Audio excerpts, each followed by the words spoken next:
Hey everyone, welcome to The Edge of It All.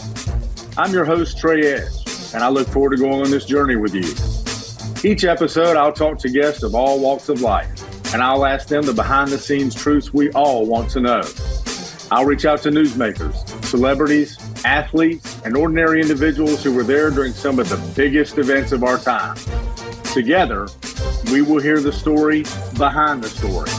So let's get started. This is The Edge of It All. Welcome, everyone. Welcome back to The Edge of It All, another episode of this podcast.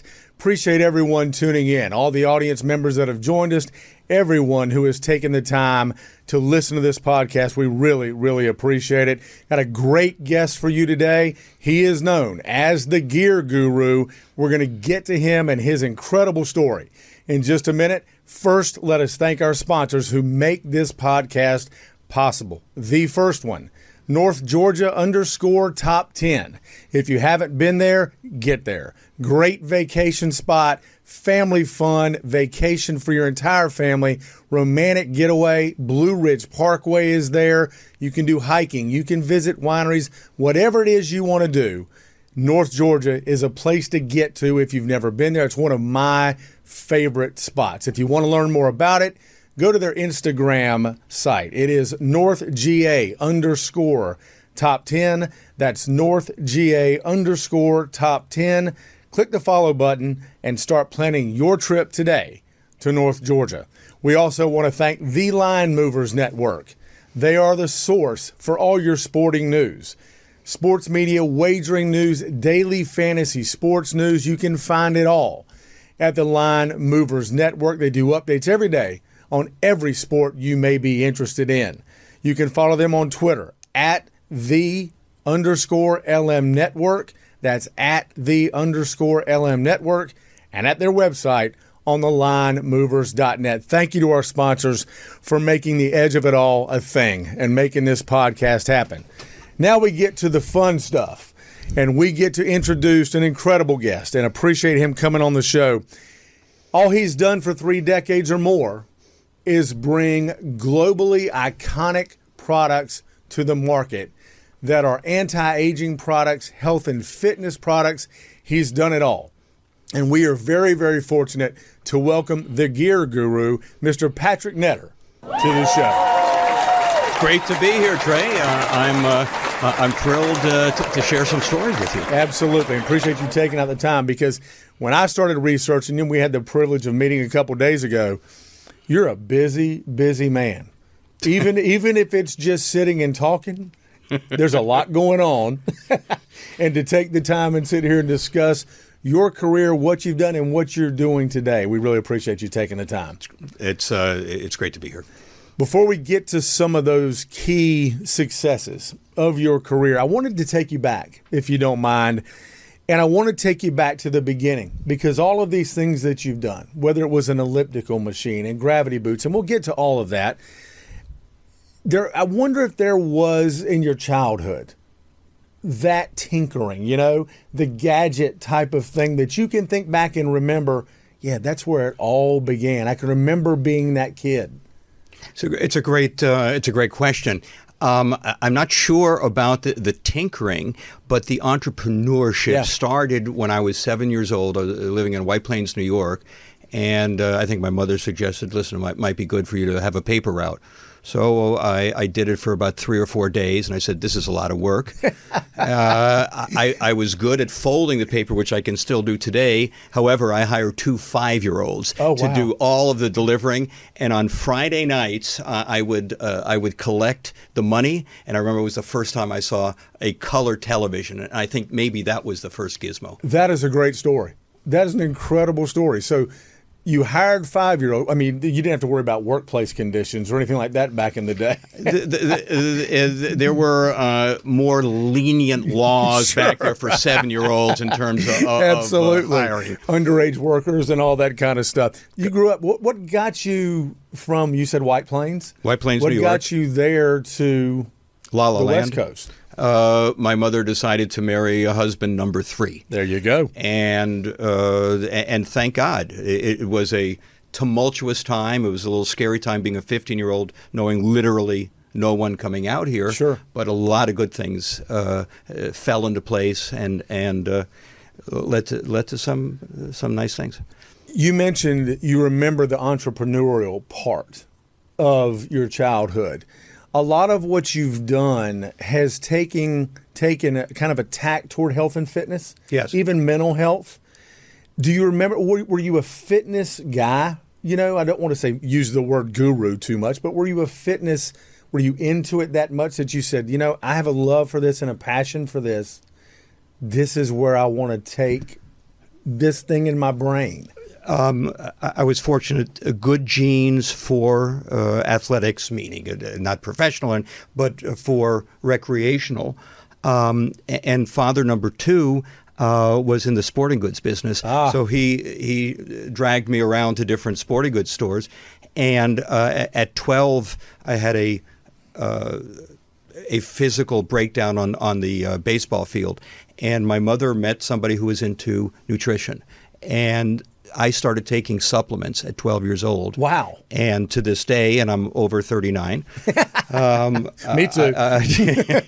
I am regular in terms of supplementation and what I've eaten. So yes, fitness has always, and health has always been something of personal interest, and it just makes sense. Fascinating. I mean, you think about it, and you know, my history too with a father who was a college quarterback and all that kind of stuff.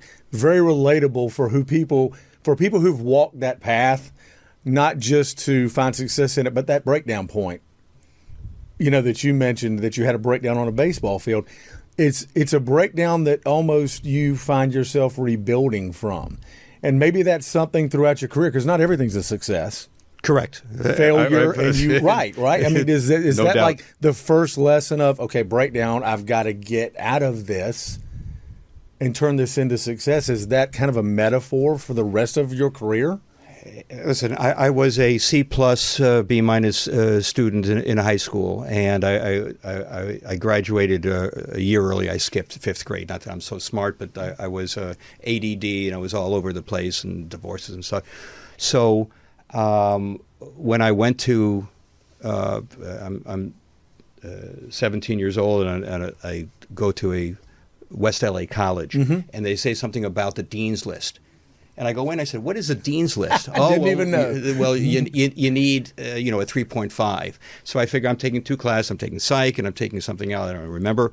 And I said, I'm going to try to get 2 A's. I'll get 1 B. Lo and behold, I got a couple of A's. And then I did it again. And then I started becoming a fuller brush man. I knocked on thousands and thousands of doors. This is back in the day when housewives would, some would Cold allow call. you in. Yeah, knock on the door. Yeah, and that probably was as educational as anything I've done. Because you get a lot of no's. A lot of a lot of no's, a lot of cranky women. I remember going up to one door, and it back then he said no solicitors. Yes. And so I go up and I knock anyway. So I was just pissed that day.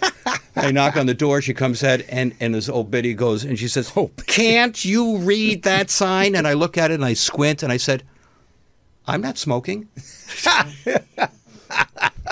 That would direct me to another story that I've got to get you to about how you sold one of your products. But I do have to ask you this, kind of in the transition of where you were headed in your career, and we've covered that early part.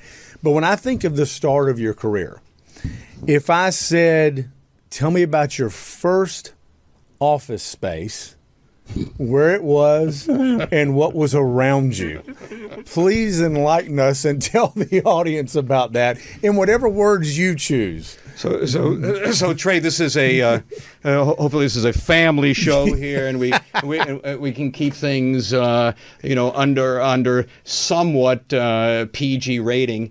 My first office was on Holly Weird Boulevard, across from the Mann's Chinese Theater. On the second floor on the ground floor was something called the International Love Boutique. There you go. Don't be confused. It was a sex shop. There you and it, replete with more leather than you can see on probably George Santos. That'll present when this is shot. Yes, it will. And I was given an office about a tenth the size of this, literally a desk. It wasn't even a desk; it was just a table, a chair, and a black rotary phone. Crazy. And it was a X-rated production company. Somebody who just said, "This is where you're going to start." Amazing. JP Netter Enterprises. Thank you very much. Amazing. And I almost, we could probably have you back and do an entire show on the sights and sounds and experiences of, what Mr. Netter. Well, I mean, in this, and then I moved down the office, down the hall. It was $145 a month. I had no freaking clue how I'm going to come up with $145 a month. Wow! And I had a friend. It was 3 offices. We painted it very lavishly, and that's when I first did the 2 products that were relatively new. Go ahead and tell us what they were. Of the time. So one was it was called a rebounder, and a rebounder came right after the jogging craze, where everybody's running, but you're running on a hard surface, and both men and women, there's some deleterious, there's some bad effects. Absolutely. So this guy geniusly came up with this 2-foot by 3-foot. Mini trampoline, only 6 inches off the ground, that he could run on. But he did something else clever. He put vertical springs at the 4 corners, so it created a full suspension system. Sure. And it rocked, and we got astronauts to use it. Anyway, so that, and then the other were the gravity boots. They all came out of that experience. That's what I was selling, and I was getting guys. I was getting the sheriff of LA County came to buy gravity boots from me. I had Talia Shire from Rocky fame. I had all these celebrities come up. That's the wonderful side that we see. What's the negative side? How hard is it to get a product to market? How hard is it to get something, the hurdles that you have to go through to get something to that point? You're talking about all these people who came to buy it, and you had an incredible sales pitch that I read about that you did to Abercrombie and Fitch, where you called them, correct me if I'm wrong here, with a fake voice and kept asking for that product. And then walked in one day, found their buyer, I think it was. I called him up, John Salamunovich. And you can't make that name up. Exactly. No, I remember it was in late 70s, and because as I called up as a hi, y'all have one of those little trampolines you kind of run on. No, sir, I'm sorry. You're not doing a Trey accent, No, of course not. Your Bostonian accent. Okay, thank you. I cannot duplicate that. Thank you. And then hey, I'm looking for one of those those trampolines that you can kind of. I'm sorry, sir, we don't care. And it's exactly a great story. And literally called up. Excuse me, who does the buying for the hard goods? Because Abercrombie and Fitch, as we know, is clothing. And they said, it's John Salamunovich. And I said, Mr. Salamunovich, my name is. I represent this device that allows people to run without getting shin splints and heel spurs. He says, it's funny, we've been getting a lot of calls for that. Literally what he said. Incredible. He said, come on in, and they were my first distributor. It's just incredible. And but the thought of that, I won't call it a scheme, but to say, you know what, I'm going to call. Okay. I was trying not to offend. It's guerrilla marketing. Yeah. It's thinking outside the box as well. Good point. Which you have done in numerous occasions with these products. You talked about also the gravity boots, and part of what you did with that, if you made a fitness store, correct? That was more upscale, maybe more similar to an Apple store these days than the dingy gym, let's say, that we had become accustomed to in that time. Gyms back then were not what they are today. Absolutely not. But not only gyms, more specifically in exercise equipment stores. Yes. It ostensibly, you would get something like Bill's Barbell Barn. Right. Where it's not well laid out. You see dumbbells all over the floor. I was very fortunate being in Hollywood, on Hollywood Boulevard across from Chinese Theater. One of my customers who bought gravity boots was a set decorator, and he says, Patrick, have you ever thought about having a store? And literally I didn't. And he says, I could help you out. So I lucked out in finding, his name is Daryl White. He ended up designing some other stuff. But it was the first of its kind. It's called High Tech Fitness. Yeah. It was on La Cienega and Melrose in West Hollywood. And what's interesting is when you take a walk down memory lane, and you and I just met, but it seems it's kind of common with everyone. When you start thinking about things like that from your past, I can even see in you, it's fun to think about the experiences that led you where you are. And it's not necessarily something you think about every day, but when you do take time to think about the things that formed totally right. you. Great point. It's pretty cool to think back. And I do have to ask you, during that time, the gravity boots come out. You come out with that, and I want to ask you. I didn't come out. Let me tell you how that, because that's what I was going to ask you, how that happened. This is a fun story. So I get a call. So now I'm on Hollyweird Boulevard, right on the second floor. And I get a call. Patrick, yeah, hi, this is Tony Cacciati. I don't know what it is. It's my girlfriend, Valerie Harper, who is a known actress at the time on Rhoda and Mary Tyler Moore, suggested I give you a call. I'm a personal trainer. Okay, and I just trained this actor, you won't know who he is, for this movie, and I had him hanging upside down and had him doing sit-ups and using weights, and all the guys around the set are saying, hey, this thing is super cool, can we buy these from you, Tony? And so he goes to Dr. Robert Martin here, not far from here in Pasadena. He's an MD and a chiropractor, and he says, can I buy these from you wholesale? He says, no. So, can I buy these from retail? No. He wouldn't. I'm the only one who's going to sell it. So he calling me up. He says, "Look, Patrick, would you be interested in going into business with me?" Amazing. And I said, "This is an interesting idea." So, to say the least. So I go. I do my due diligence. I meet with the good doctor and his son, and they've got patents. And I said, Tony, I don't feel comfortable. There's patents. So I ended up going directly to Dr. Martin, became their very first dealer outside of Dr. Martin. And so the two things. One, by the way, the actor who's hanging upside down, who nobody knew at the time, was 1980. It was a movie called American Gigolo. Yes, Richard Gere. Richard Gere, absolutely. Just, nobody knew him. So so I replicated my hairdresser Lance without a shirt, hanging upside down, with replicating Richard Gere. And so a big 2/3 of a page ad in the Times and LA Weekly, and 3 words: get well hung. Amazing. And we sold a lot of gravity boots. Get well hung. That would get your attention. Hanging upside down. Okay, but hang on. So I've got to make this correlation. So the words you just spoke, get well hung, I'm going gravity boots, and I'm thinking back to the experience of your first office being beneath the sex shop. Thank you. Was there any? Thank you, Trey, for I'm bringing it all together. For connecting those. I knew there was going to be a theme. I just wasn't quite sure that was it. You got to get up pretty early in the morning to fool Trey. That's right. So that's success, and I want to take you now to the elliptical machine. Okay. And the reason I want to take you there is manyfold. Number one, it's because we all know what an elliptical machine is now. Yeah, but in 1993, when Precor, by the way, I wanted to be very clear, I had zero to do with designing the elliptical. Okay. I had everything to do with introducing it to the market.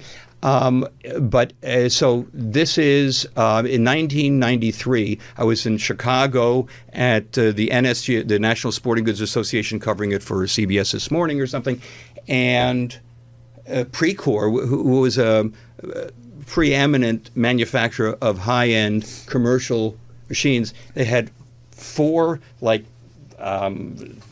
draped things, and all of a sudden they just lifted it up. It was a trade show, right? It was at a trade show, exactly. And I said, this is cool. And so I call up the Today Show and I say, hey, I just was covering it for some other people. And they said, hey, come around Christmas and we'll do a, and you debuted it there. And I debuted it. They said, here's a fitness, fitness. elliptical fitness cross trainer, EFX Amazing. machine. That was the first for Precor. And they said, what is this? He said, well, it combines all of the elements. So it was Precor, and they bought it from an inventor. They bought the rights for that, and they came out, and then ultimately Life Cycle knocked them off. They spent millions combating each other. And ultimately, it's now a category. It is, and take my experience for example. I sit there with a Peloton in my house. So you've seen the evolution of this product and where it's gone. So what I would ask you, having been in this industry for so long, and I think the health and fitness part of this and the mental health part of this that we're going to get to in just a second, may be more important now than ever with the epidemics of obesity and things that we have going on in this country. The evolution of where we go from here. We talked about elliptical machine, Peloton, all this stuff. Where do you think we're headed in the world of fitness, anti-aging, everything that has to do with that? So the biggest issue with fitness is this. It's boring. This is not new. Why is it boring? Because it's repetitive. And anything is repetitive eventually is going to get boring. And most people are lazy. I am. It's Me part too. of the reason Inherently. Sorry? Inherently, me too. Same thing. I think a lot of us are. So the issue is, unless we can integrate regular movement with what we're all either already doing, what Nolan Bushnell, the famous inventor of Atari and Chuck E. Cheese, it's what he told me years ago. He says, what you want to do is you want to poach. And I said, what do you mean? He says, well, you would be a better idea is to exercise while you're doing something you're already doing. Right. Okay, and it's difficult without multitasking. Absolutely. That's the challenge, and that's the world we live in. That's the world we live in. So one of the things I've been working on is exactly that. It's combining entertainment. In this case, it would be Oculus or some sort of VR or AR with what's called haptic sensation. So you feel what's going on, so you get feedback while you're seated and while you're walking. So that's, to me, what makes the most sense. Headed, and that's where we're headed. I think that would make sense. And when you have something hit like we did as a world in COVID, it even fits that narrative, because at the time we were all sequestered to a certain degree. And if the world was, you're right. And if you did not have a way to exercise, if you did not have a way to even get out and just take a walk, and so many people became sedentary that may not have been so much before.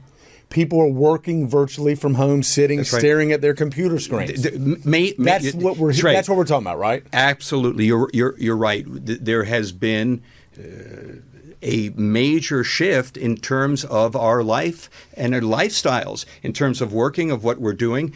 Peloton, went like this for a reason. There was nothing that dramatically special about what they did, but it was the timing. Timing incredible. So your point is well taken.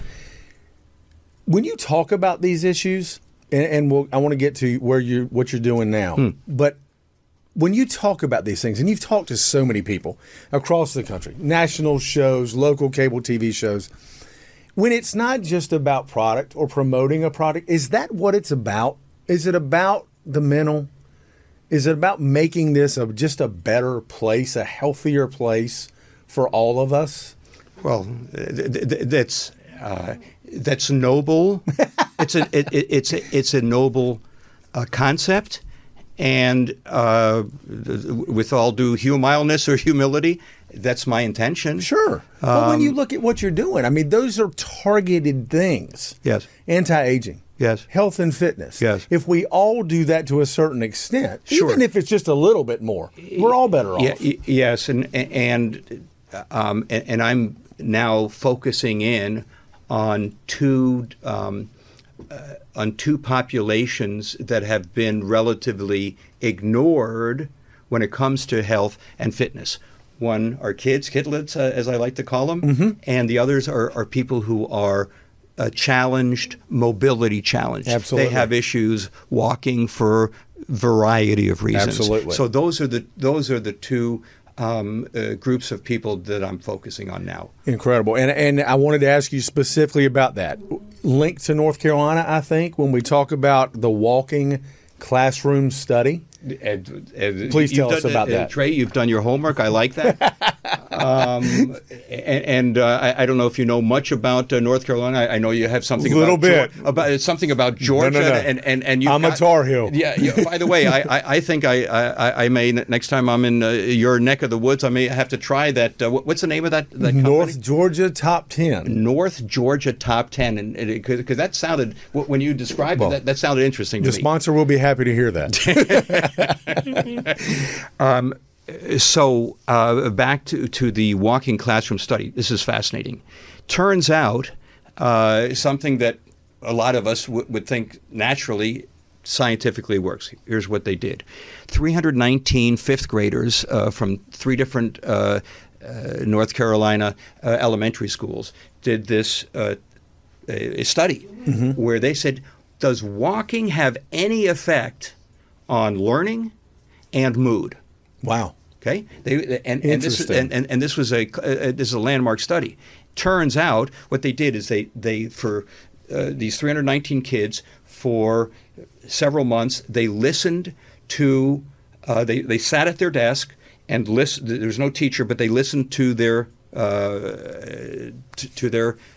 class and then took a test right after. They did this for X number of months. Then the same group went and walked for 20 minutes, listening to the same lesson, same lesson, but a different lesson, but from the same curriculum, and then took a test right then, and then took a test a week later, like the other group. And guess what? Significant difference, significant improvement in learning, both short-term and long-term. That's number one. And number two, it changed their mood. They became happier. They were more optimistic. They were less stressed. Just the walking. Some of that seems like it would be common sense. Yes. But yet, now we've done a study on it. Yes. To prove it. So, correct. So take me to where you're going. Great. You take that study, yes, and what do you do with it? So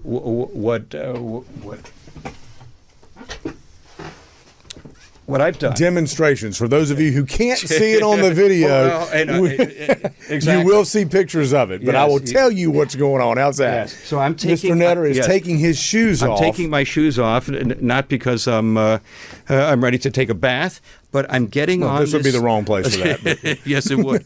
I'm getting on this little gizmo, this little device that looks like a miniature non-motorized treadmill. Okay. It's only about 18 inches long, but and what it allows me, it's on an angle, and it allows me to walk. You're walking as you're sitting. As I'm sitting. So which doesn't necessarily sound like earth-shattering, but here's the deal. You're moving. Here's the deal. The latest study as of this morning, every 30 minutes you're sitting, you need to get up and walk around for 5 minutes. This allows you to do it while if you don't want to get up every time. It's the same. We've done a variety. He got a little excited with there goes half the building is down. We're good. Just keep walking. It turns out this is virtually the same caloric expenditure, same calories you're burning, the same increase of heart rate as you would walking with full weight. Why? Because you're in a seated position, so there's more engagement of the hamstrings, your quads, your core. What is it? It's fascinating to me. It is absolutely fascinating to me because, again, to a certain degree, it's common sense. We just need to be moving. Correct. What prevents us from doing that? Well, lazy, I get inertia, laziness, you're sure all that stuff. But then again, you're offering a solution to that. And in today's world, where sitting in an office for 14 hours is not unheard of. Correct. The people you described as being movement challenged is a market, and then the kids. I mean, imagine kids sitting in classrooms all day. Well, Trey, we just in the throes of our fourth pilot study, where we've done it at LA Unified School District with second grade general education, and now we're at a school called Exceptional Children's Foundation. This is a famous school started in the 40s in LA, and these are all kids with big challenges. They're all special needs. So we're talking autism, we're talking ADD, ADHD, and the results we're getting in terms of kids being able to focus, it's like tripling. There's one of the most important things, of course, is to focus, because if you don't get somebody's attention, the teacher needing attention, how do you can't teach. So their kids are going from 0 to 5 minutes of being able to focus. 95% can do it 15 minutes now. This is just by moving, right? This is called, by the way, you know what it's called? Bust a move. There you go. But MUV. MUV. The MUV, the M stands for movement, the U stands for unleashes, the V stands for vitality. So bust a MUV. Fantastic. And that's part of kind of this thing that you've created, and you can correct me if I'm wrong, but creative marketing business, MetaMove Universe? Is that MetaMove correct? Universe, that's the other thing we'll talk about next time, and that's where we're combining entertainment. Okay. Where we're going to be able to walk around the world. You'll be able to walk the Taj Mahal. You'll be able to walk along the shore of Maui. Literally be able to, while you're seeing in the environment, and you'll and while you're seated. It's wild. That's MetaMove Universe. And bust a move. And you've got all these things that are still coming, and it's, I have to ask you, does the mind ever just take a break? Because you are just, I mean, you've got so many things going on and so many creations. What is downtime for you? If I said, how do you spend your downtime? I'm a big fan of two things, of meditation, and brain entrainment, something called NuCalm, NuCalm. Is something I've been doing for 5 years. It's a way to get my brain waves, to be a little bit more coherent sometimes, as opposed to being, wacky. Although I heard something the other day, I got to end with it. Albert Einstein said, are you related to him, by the way? We won't talk about that. What he said is, creativity is intelligence having fun. Say that one more time. Creativity is just intelligence having fun. Interesting. Well, it's interesting. This shows the edge of it all, and we call it that for a reason, and we say the story behind the story is what we're trying to get to in every interview. And what is fascinating is when we do that, we ask questions, not really knowing where we're going to go. And the answers that we get lead us into different places. And when we talk about kids and we talk about the things that you've brought up about what the reason you do this, that's why we ask those questions, because we get a glimpse into what drives you, and what makes you not just come out and say, I want to carry this product as my brand. Here's my reason for doing it. That's why we do these interviews. That's why we call it the edge of it all, because we're trying to get to the edge of what drives you. And the last thing I would ask you, we talk about success and we talk about all these different things and the movement you've had in your career. What's the biggest hurdle? What are the things you've had to overcome that people don't know about? It's a great question. Probably, like each of us, confidence issues. Interesting. Right? When things aren't going the way I prefer them to, Sure. do I have it to get it to turn around? And you overcome that how? Is that just history and experience of what you've done before to conquer it? Because we all battle that. All of us do. I think I listen a lot to podcast, and I have some favorite personal growth people like Dr. Wayne Dyer, Dr. Joe Dispenza. the good Dr. Deepak Chopra that I have a fun story the next time we'll talk. So I listen to hours a day when I'm in the shower and I'm in the bathroom to inculcate, to just bathe my emotional and mental mind with positive stuff. That seems to be of help. It is truly an American success story that you have lived, and it is fascinating. I find it, some of it hits home with me, the health, fitness, everything, and where we're headed is a fascinating journey to me, and the things that you continue to market and bring to make this just a better place is a fascinating story. And I do think we could have you back because I think there's other areas that we could still go into. But for today, we appreciate you being here and sharing an incredible story with us and how you've gotten where you've gotten and to be the Gear Guru. You good with that? The nickname works, though. I don't know if you love the nickname, but the Gear Guru is a good thing. It's as Pedro Martinez says, Gear Guru has been very, very good to me. That's a great way to end it. Appreciate you being on the show, Patrick Netter, great the Gear Guru. Appreciate it. Thank you to Mr. Netter for being with us. Thank you for our audience members for being with us today. Appreciate all the listeners tuning in. Again, our sponsors for this podcast are North Georgia Top 10. You can go to their Instagram at NorthGA_Top 10. You can also go to their website. That's North Georgia Top 10. Also want to thank the Line Movers Network. You can find them on Twitter at @the_LMN Network and their website at thelinemovers.net. Mr. Netter, want to make sure everybody knows where to find you, social media, whatever it may be, where they can go find more information and where they might be able to get some of your products. So there's a couple of websites that your listeners might look at. One is On the Move, ONTHEMUV, MUV. You're right, on the MUV, and that's the mini tread for the electric unit. The Bust-A-Move that we've been talking about, again, BUSTAMUV, so bustamove.com, that's where parents can look for their kids, or school systems or principals or teachers. You can get some more information on that. And if you want to get hold of me personally, probably the best way is just Patrick at Gear Guru. That's GEARGURU, Patrick at gearguru.com. And I'd be delighted to hear from your audience. Absolutely. Go do that. Everybody go follow him. Appreciate you again. And thanks again, everybody, for listening. Go on our social media. You can find us everywhere. Give us a follow.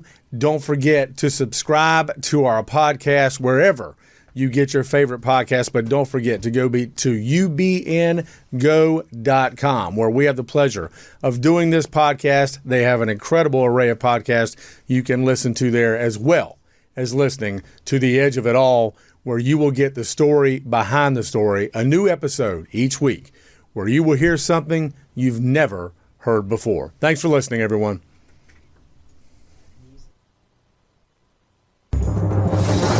Hey everyone, welcome to The Edge of It All.